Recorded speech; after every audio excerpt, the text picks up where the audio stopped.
I used to deliver food at night while I was in college. Most orders were forgettable, but one Thursday night, just after 11:30, I got a delivery instruction I had never seen before. Story 1. The House with No Lights. Do not knock. Do not ring the bell. Open the front door and leave the food just inside. I read it twice because I thought I had misunderstood it. Sometimes customers asked for food to be left by the door. That was normal. But asking a delivery driver to actually open the front door was not something I had ever seen before. I considered calling the customer, but the order had already been prepaid, and I was tired. I figured maybe they had a newborn baby asleep, or a dog that barked at every sound. So I drove out there. The address was on the edge of town, past the newer neighborhoods and closer to the old rural roads. It was not completely isolated, but the houses had long driveways and plenty of space between them. The closer I got, the less I liked it. The road was almost completely dark, with no streetlights and only the occasional house light in the distance. My GPS led me down a narrow lane, bordered by trees on both sides. The branches leaned overhead in a way that made the road feel even smaller than it was. Eventually, I reached the address. The house sat back from the road behind a gravel driveway. It was 2 stories, older, maybe built in the 70s or 80s. There was no car in the driveway, no lights on inside, no porch light, no TV glow through the windows. Nothing. I checked the address again. It matched. I parked near the front steps and grabbed the food from the passenger seat. The moment I opened my car door, I noticed how quiet it was. No wind, no crickets, no distant traffic, just silence. I walked up to the porch and looked at the delivery instructions one more time. Open the front door and leave the food just inside. I stood there for a few seconds, debating whether to just leave the bag outside and go. But I also knew there was always a chance the customer would complain, and I needed the job. So I reached for the doorknob. It turned easily. That was the first moment I felt something was wrong. The door opened inward with a slow creak, revealing a pitch-black hallway. I could not see more than a few feet inside. There was no lamp, no entryway light, nothing. Just darkness. I froze with the door only halfway open. "Hello?" I called quietly. No response. I held the bag out in front of me, intending to set it down quickly and leave. As I bent over, I heard something from deeper inside the house. A faint scraping sound, like a shoe shifting on the floor. I immediately stopped moving. "Hello?" I said again, louder this time. "Food delivery." There was another sound. This time, it was unmistakable. A whisper. I could not make out the words, but I heard a voice coming from somewhere down the hallway.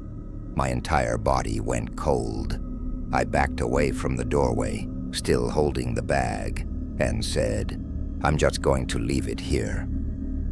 That was when the whisper came again, clearer this time. It said, "Come inside." I do not remember thinking after that.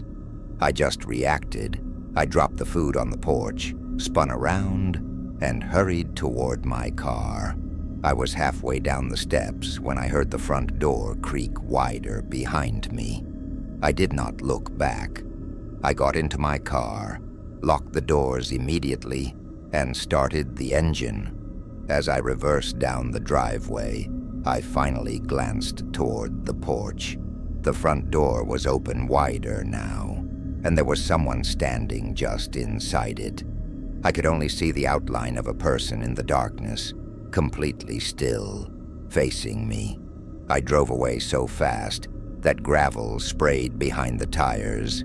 Once I was back on the main road, I called the customer through the app. It rang and rang, then went to voicemail. I called again, same thing. Then I contacted support and told them what happened. They said they would note it on the account, but there was not much else they could do. The next day, I mentioned it to one of the other drivers. He asked me for the street name, and when I told him, he looked confused. He said that house had been empty for months. A family had moved out earlier that year, and nobody new had taken it over yet. He knew because he used to deliver to the same address before it went vacant. I told myself maybe someone had broken in and ordered food as a joke. Maybe the delivery app still accepted the address even though the house was abandoned.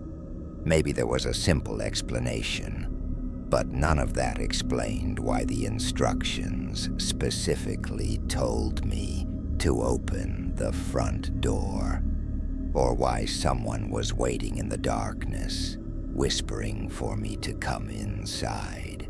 I quit night deliveries 2 weeks later. Story 2. The same order. Twice. A few years ago, I worked part-time for a local pizza place. It was not one of the big chains. It was a small family-owned restaurant, and most of the people who ordered from us were regulars. Because of that, we got to recognize addresses, names, even typical orders. That detail matters, because this story involved an address I knew very well. There was a small rental house about 10 minutes from the shop that ordered from us all the time. The customer's name was Daniel. He usually ordered a large pepperoni pizza, a side of garlic bread, and a 2-liter bottle of soda. He lived alone, or at least I had never seen anyone else there. He was quiet but polite. He tipped fairly. Nothing about him ever seemed strange. One Saturday night, around 9:45 p.m., his usual order came in. I took it out to him personally. He opened the door, paid, said thanks, and that was it. Everything was normal. I returned to the shop and kept working. A little after midnight, the phone rang again. One of my co-workers took the call, wrote down the order, then looked over at me. "Same guy again," she said. I checked the ticket. Same name, same address, same exact order. I remember laughing and saying, "Guess he got hungry again." Nobody thought much of it. People order twice sometimes, especially on weekends.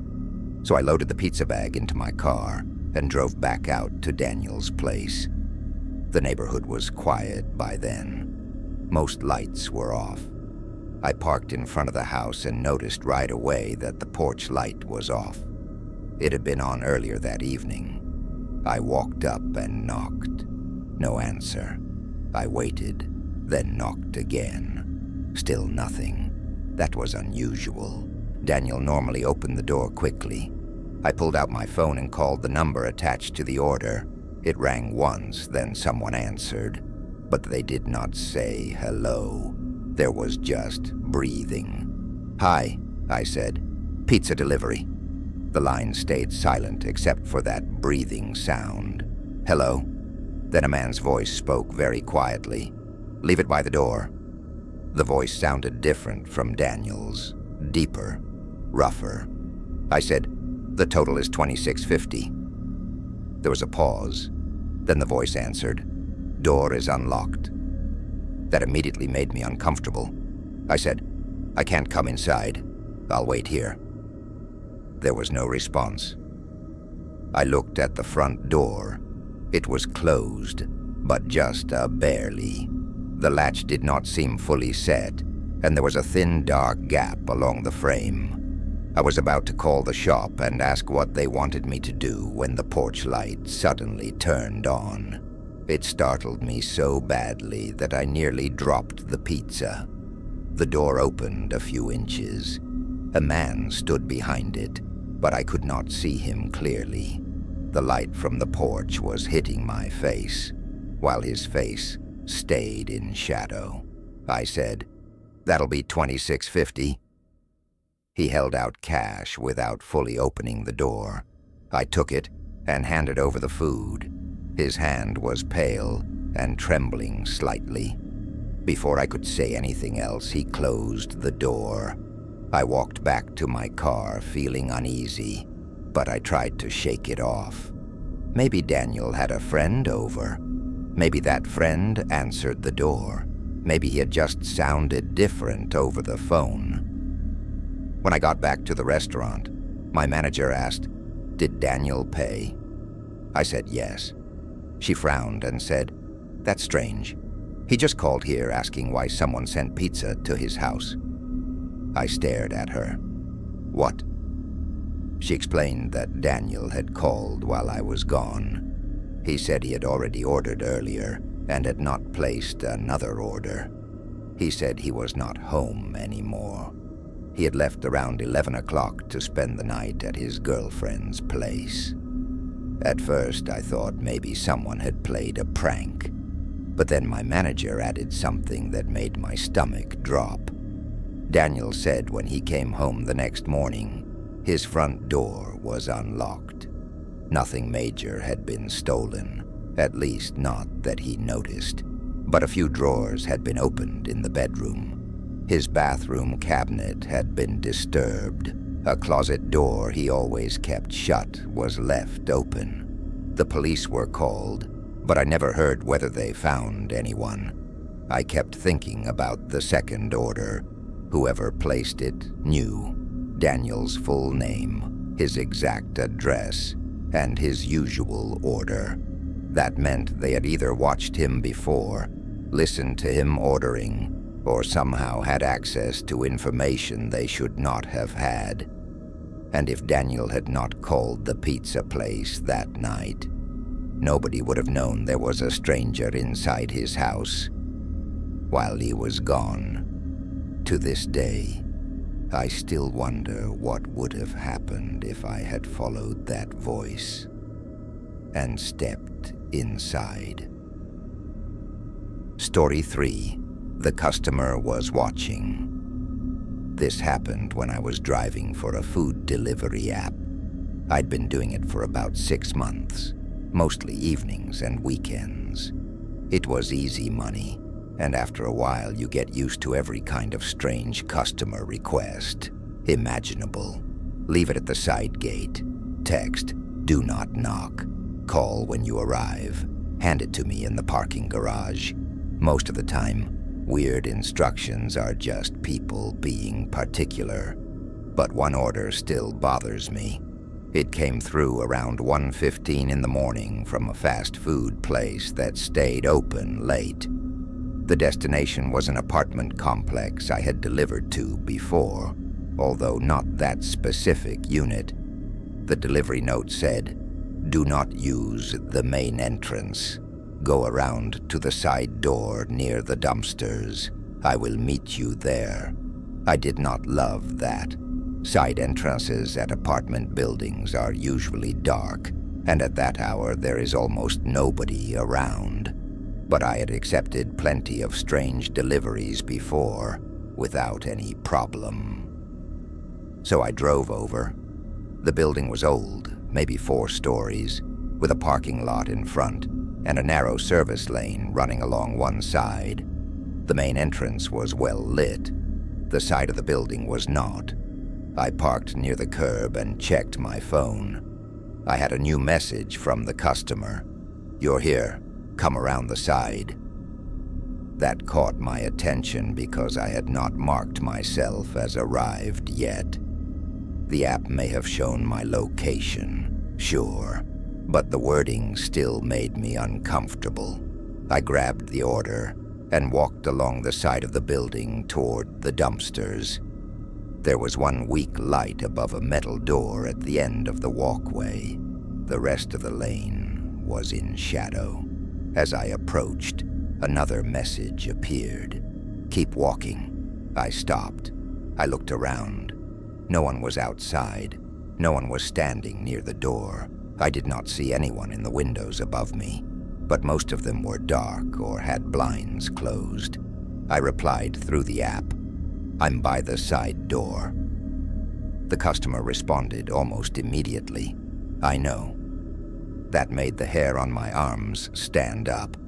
I tried to stay calm and typed, "Please come get your order." A few seconds passed. Then my phone buzzed again. "Turn around." I froze. For a moment, I could not make myself move. Then I turned quickly. The walkway behind me was empty. No one there. I looked up at the building. A few windows were lit, but I could not tell if anyone was watching from them. Another message appeared. "Not that fast." That was the moment I knew this was not some innocent delay or awkward customer. This person was watching me in real time. I immediately started walking back toward the parking lot. The customer sent another message. "Where are you going?" I kept walking. Then, I said I would meet you there. I did not reply. I reached my car, got in, locked the doors, and set the bag on the passenger seat. I started the engine and tried to decide whether to leave the food, contact support, or just drive away. Before I could do anything, my phone rang through the app. I let it ring once, then answered, putting it on speaker. A man's voice said, "You forgot my order." I said, "I'm not comfortable delivering to the side door. I can leave it at the main entrance." He gave a soft laugh. Not loud, not exaggerated, just amused. Then he said, "You were closer before." I hung up immediately. I called support and reported the delivery. While I was talking to them, I kept watching the building through my windshield. A minute or two later, I noticed movement near the side of the apartment complex. A figure stepped out from the shadows near the dumpsters and stood there facing the parking lot. I could not make out the face, just the body shape. Tall, thin, wearing dark clothes. The figure did not wave, did not call out, did not come closer. It just stood there, watching. Support eventually told me I could cancel the order and keep the food or dispose of it. I told them I was leaving immediately. As I pulled away, I glanced into my rearview mirror. The figure was still there. A few days later, I received a message from the delivery app saying they had reviewed my report and taken appropriate action regarding the customer account. They did not tell me what that meant. I never got another order from that building, at least not under that account. But sometimes I still think about the messages. "You're here. Keep walking. Turn around. Not that fast." That person was not waiting for food. They were waiting for me. Some deliveries are forgotten before you even get back in the car. Others stay with you for years, especially the ones where you realize too late that the customer was never interested in the food.